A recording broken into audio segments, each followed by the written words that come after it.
Okay, let's dive right in. We've been looking closely at some really fascinating developments around one of India's auto giants, Hyundai Motor India. Mhm. There was this piece of news very recently, just a few days back actually, that sent its stock soaring, but it feels like it signals something, much deeper. Oh, absolutely. It's more than just a stock price blip. It touches on company health, strategy, how Hmm. businesses really navigate such a dynamic market like India. Right, it's that complex mix of finance, strategy, consumer trust, all playing out. Exactly. And what's truly striking here is how one sort of technical announcement, a credit rating, can just ripple across the whole market. It changes perceptions, maybe even futures, almost instantly. So our mission today is to get beyond just the headlines, isn't it? That's the plan. We want to explore what this really means, not just for Hyundai, obviously, but for the wider auto industry in India and, ultimately for you listening. Whether you're maybe looking at a new car or perhaps investment opportunities or just curious about, well, what makes these big economic engines tick? Yeah, this offers a pretty unique window into how success is built and maybe more importantly, how it's maintained. Okay, so the focal point, the announcement that really kicked things off, that was August 22nd, 2025, right? Just a few days ago. That's the one. CRISIL, they're a major credit rating agency in India. As you know, they reaffirmed Hyundai Motor India's ratings. And these are the top tier ones, yeah. The Estable long term and Uh, A1 plus short term. exactly. Yeah. Now, for anyone wondering what a credit rating really is, think of it like a financial report card for a company. Like if you were lending money to a friend, you'd want some assurance they're good for it. Precisely. In the world of big finance, this rating is that assurance. CRISIL is the absolute gold standard, highest possible mark. It signals exceptional trustworthiness for repaying debts. And the stable outlook. That Mhm. basically means Crystal thinks this reliability isn't just a flash in the pan. Right. They expect it to continue.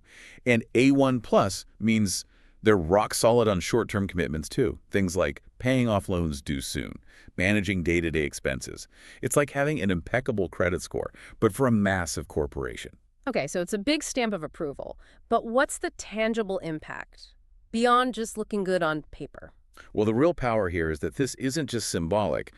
This reaffirmation applies directly to Hyundai's hefty Euro 3,700 crore bank loan facilities. Wow, that's what, around half a billion US dollars? Roughly, yes, and also a 100 crore short-term debt program.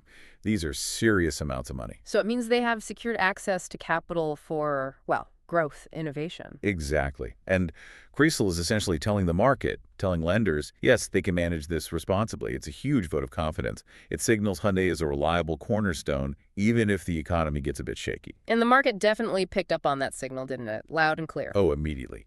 Following that announcement, that Monday, August 25th, Hyundai shares just took off. Climbed over 5%.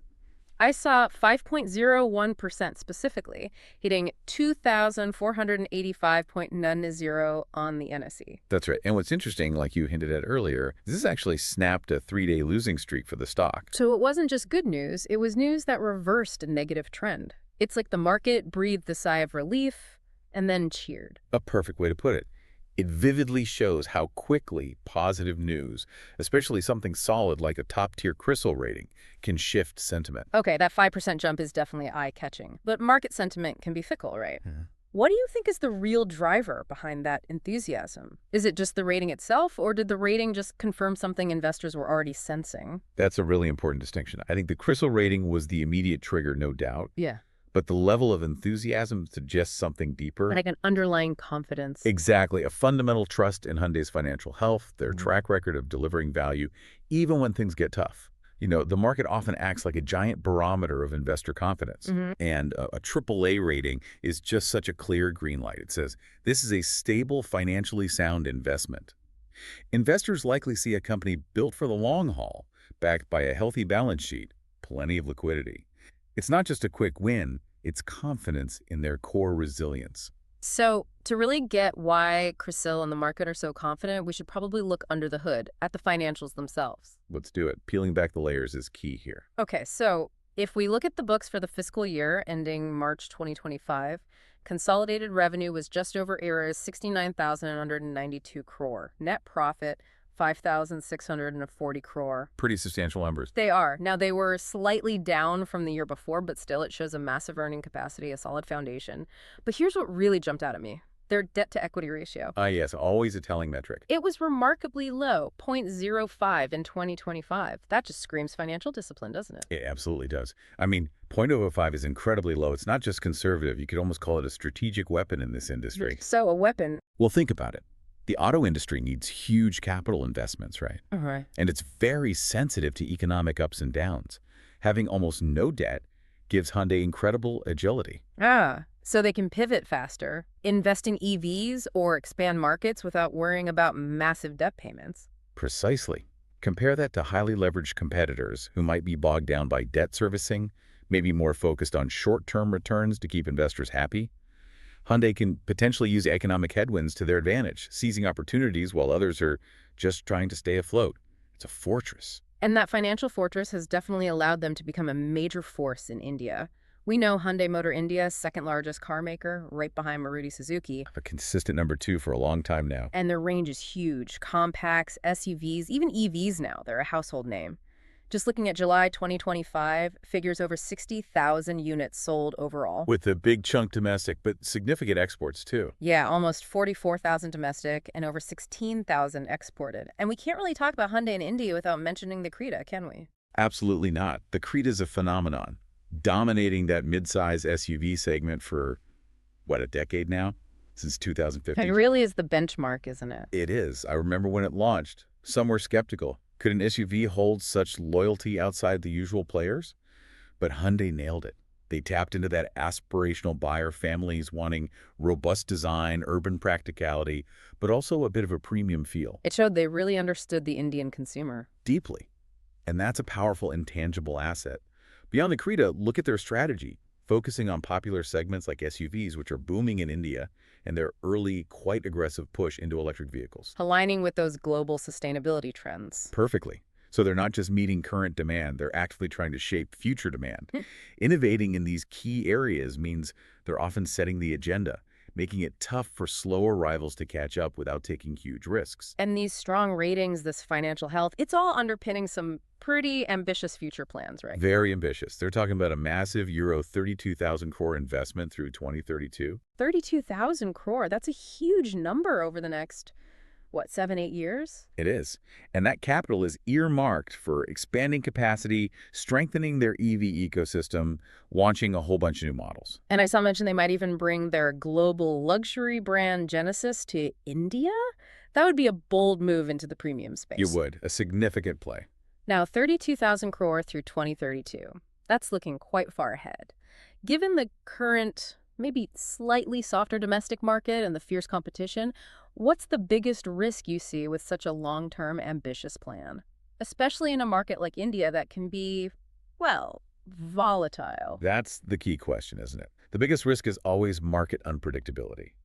Over 7 or 8 years, consumer tastes change, new tech disrupts, economic conditions can swing wildly. So is it just a gamble? I wouldn't say gamble. What this huge investment signifies is a company making highly calculated bets on the future. They're not just throwing money randomly. They're investing in specific areas, factories, yes, but also cutting-edge EVs. Exactly. They're actively preparing for that evolving market where consumers are shifting towards greener, smarter vehicles. It's about staying aggressively ahead of the curve, building in adaptability, future-proofing their business as much as possible. It's proactive, not reactive. Okay, but it's not all sunshine and roses right now. We have to acknowledge the headwinds. The overall auto industry growth in India is projected low single digits this fiscal year. True. The immediate picture is a bit more challenging. And we saw that reflected in Hyundai's Q2 FY25 results, didn't we? Net profit down 16%. Yeah, down to about 1,375 crore. And that was partly weak domestic demand, but also those export disruptions. The Red Sea crisis had a real impact. Domestic sales fell nearly 6%. Exports dropped 17% in that quarter. But you mentioned they're proactive. Where do we see that innovation in action, especially when dealing with disruptions like the Red Sea crisis? I saw something about their Chennai plant. The IIoT network? Yeah. It's the Industrial Internet of Things. They're generating something like 20 billion data points there. Oh, 20 billion. How does collecting that much data actually help them on the ground? How does it translate into an advantage? Well, that's precisely where their strategic edge comes in. That sheer volume of data lets them optimize basically everything in manufacturing. Predictive maintenance stops machines breaking down unexpectedly, which saves huge costs. They can make real-time adjustments for efficiency. So cost savings, Faster production, Mm. crucial when supply chains are messy or demand fluctuates. Absolutely crucial. Yeah. And look at their other proactive moves. Their focus on exports, even with the Q2 dip, they're actually expected to grow exports by a strong 7–8% overall in 2025-26. That provides a really significant cushion against any domestic slowdown. A silver lining, yeah. And then there's the product pipeline. 26 new models planned by FY 2030, including 4 dedicated EVs. This isn't just about offering choice, it's about staying ahead of regulations too. You mean like the CAFE norms, the fuel efficiency standards? Yeah, it's exactly corporate average fuel efficiency. By pushing EVs and efficient models, they're not just complying, they're often leading. Some competitors, Kia, Renault, Nissan were mentioned, apparently face higher penalties for not meeting these norms as effectively. That highlights Hyundai's foresight, their long-term sustainability thinking. Okay, so it seems the market overall is buying into this potential. Investor sentiment looks largely optimistic. The stock hit a 52-week high, 2,624.30 back on August 19th, even before this latest CRISIL news. Right, the underlying trend was positive. And big brokerages, Goldman Sachs, Nomura, Motilal Oswal, they've got buy ratings out with price targets up around 2,600. That's strong consensus from some major players. But it's not unanimous, is it? I saw MK has a reduced rating. They're citing concerns about valuation, competition maybe. Their target price is way lower, really $1,750. So definitely mixed signals from the analysts. That's typical, though, especially for such a large, visible company in a competitive sector. To put it in perspective, think back to their IPO in October 2024. Oh yes, India's largest ever IPO, wasn't it? Raised nearly 28,000 crore. Huge. But remember how it debuted? It actually fell 7.2% on day one. There were concerns then about high valuation, the industry slowdown. Right, I remember that initial dip. Yet, look what happened since. It rebounded impressively, up over 33% in just 3 months leading up to this period. It shows how investor confidence grew as they digested the long-term story. So this mix of buy and reduce ratings now, it just reflects that ongoing debate. Exactly. It underscores the market's dynamism. Even with strong fundamentals like Hyundai's, there's always going to be a lively discussion about valuation, future threats, especially with intense competition and shifting consumer tastes. Okay, so let's try and tie this all together. What does all this mean for you listening? Good question. Let's break it down. Well, if you're maybe in the market for a new car, perhaps eyeing that Creta for family trips, or maybe an electric Ioniq for a greener commute, what does this tell you? It tells you you're looking at a company that's financially rock solid. That AAA rating signals stability, commitment to innovation, quality. It gives you some peace of mind knowing the brand is built on a strong foundation and will likely be around to support your vehicle for years to come. Right. And if you're an investor, that 5% stock surge, the CRISIL backing, it suggests Hyundai is a pretty solid contender for your portfolio, yeah. It definitely makes a strong case. But as always, you have to remember the risks. It's a competitive industry. It's cyclical. So diversification is still key. Yeah. Don't put all your eggs in one basket. Good advice. And for anyone just, curious about how big companies operate and succeed. This is just a fascinating case study, isn't it? Smart management, clear strategic vision, and frankly, sheer resilience in a really challenging but also opportunity-rich market like India. Yeah, what really stands out is how Hyundai's story is so much more than just numbers on a spreadsheet. Absolutely. It's about a major player navigating this incredibly complex global and local landscape. They're using high-tech manufacturing, making bold bets on EVs, all while keeping that financial discipline tight. It really shows how that commitment to innovation and sound finances can create this positive cycle: trust, growth, market leadership. It really does.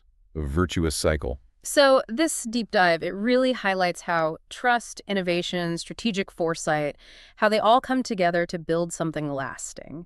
As you, our listeners, consider maybe the cars driving past or the investments you hold, perhaps it leaves us with a final thought. In this world that feels like it's accelerating faster and faster, what other industries or maybe what other specific companies are making these kinds of bold, really calculated bets on the future? And maybe more importantly, are they showing the same kind of financial and strategic muscle that suggests those bets might pay off as clearly as Hyundai's seem to be? That's a great question to ponder. What does the future hold, and who's best prepared? Something to definitely mull over until our next deep dive.